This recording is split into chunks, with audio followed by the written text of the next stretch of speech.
Getting even is the name of the game. It comes natural for all of us to try to get back at those who have done us wrong.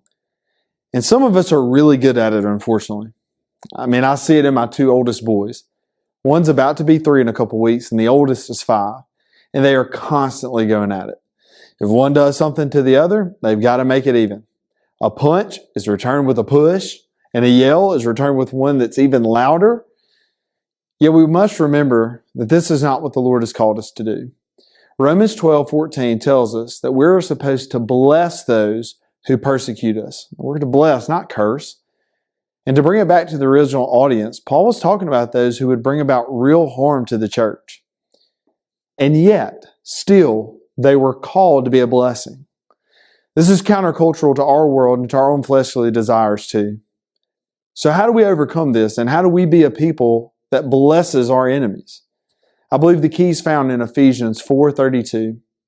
This is what it says, "And be kind and compassionate to one another, forgiving one another, just as God also forgave you in Christ." You may think it's unfair to bless an enemy, but we must realize that before a person comes to Christ, they are God's enemy. I once was an enemy of God when I walked around in my sin, and I would refuse to call out to the Lord to save me. See, while we were still sinners, Christ died for us. When you realize that Jesus, the Lord of all, died for His enemies, you and I, surely we can bless ours. We're called to be like Jesus, so let's be a blessing to everyone we meet, friends and enemies alike. Change begins in you. The Change Begins in You is brought to you in part by Piggly Wiggly of Collinsville, Patrick Allen Companies, Mitchell Tire and Wrecker in Collinsville, and Mowdy Cabinetry.